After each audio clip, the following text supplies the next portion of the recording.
Aujourd'hui, dans partage à domicile, on va voir un bon petit plat de chez nous dans la Provence, une soupe de poisson avec la petite rouille qui va bien qu'on mettra sur le croûton aillé à la fin.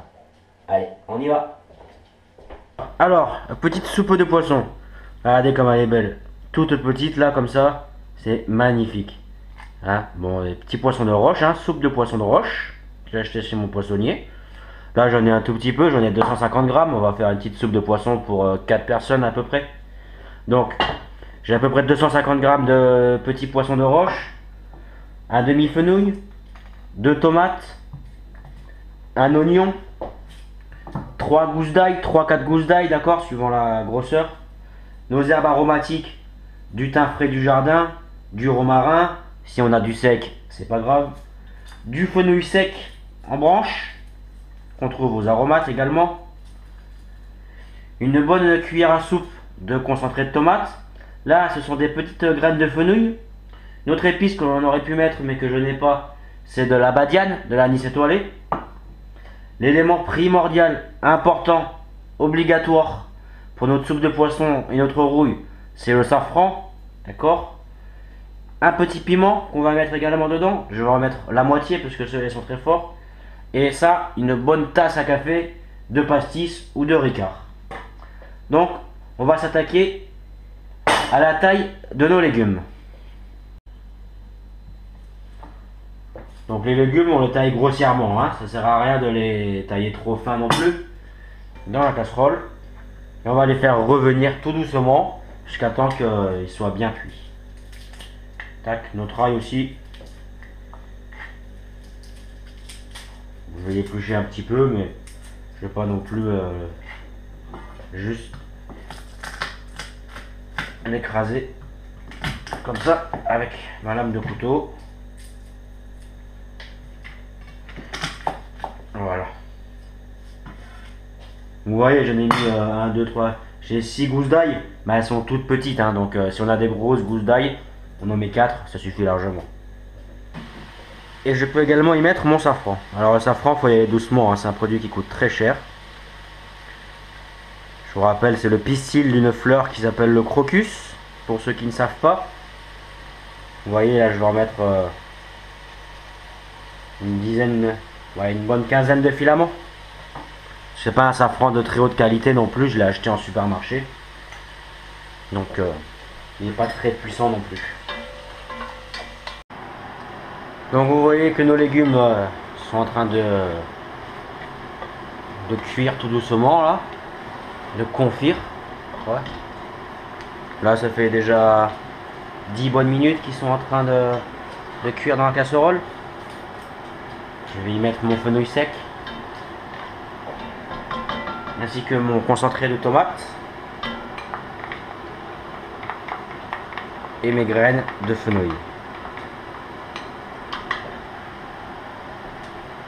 Et on va encore laisser cuire comme ça un petit peu moins encore 5 bonnes minutes. D'accord? Je vais les couvrir comme ça.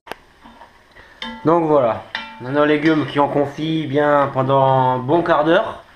Hein, à partir du moment où je les ai mis dans la casserole. On voit, ça fait une espèce de compote de légumes à la tomate et au safran. Voilà. On commence à sentir un petit peu les odeurs là.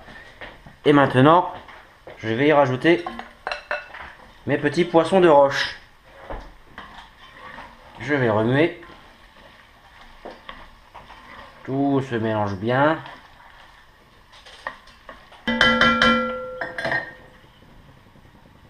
Ah, ça commence à sentir la Méditerranée là. La grande bleue. Et là, tac. Notre petite tasse à café de Ricard. Nos poissons, ils baignent là, ils sont bien. Vous voyez, j'ai fait chauffer un petit peu d'eau. Ça évite d'arrêter la cuisson si on y met de l'eau froide dedans. Ça va stopper la cuisson le temps que l'eau se remette à bouillir et que ça se remette à cuire. Au moins là, l'eau elle est déjà chaude, elle ne bout pas, mais elle est chaude, ça n'arrête pas la cuisson. Donc pareil, ça sert à rien d'inonder nos poissons. On va juste recouvrir à peine plus haut que le dessus. Vous voyez, là j'ai dû mettre. Et là, on va compter une petite demi-heure de cuisson, pas plus. Une fois que les poissons seront cuits, les légumes seront cuits, ça sert à rien d'aller la cuire des heures et des heures. On y met un petit peu de sel. Mais attention, hein. Nos poissons sont déjà tous un peu salés, hein. Ils viennent de la Méditerranée, hein. Ils viennent pas du lac Léman, hein. Donc, on en met un petit peu quand même pour assaisonner. Il faudra mieux rectifier à la fin. Un petit peu écumer encore de temps en temps quand il y a de la mousse qui remonte. Et on laisse faire, tout doucement. Donc voilà notre soupe de poisson qui a cuit une petite demi-heure. Donc maintenant, on va la passer au moulin à légumes. Là, on va extraire tout la pulpe des poissons, les légumes. Ça va être excellent. Donc voilà. On arrive à la fin. C'est vrai que c'est une étape un peu physique. Mais il faut surtout bien tourner pour extraire tout le jus qu'il y a dans cette pulpe là. Parce que c'est là-dedans qu'il y a tous les goûts. C'est le meilleur.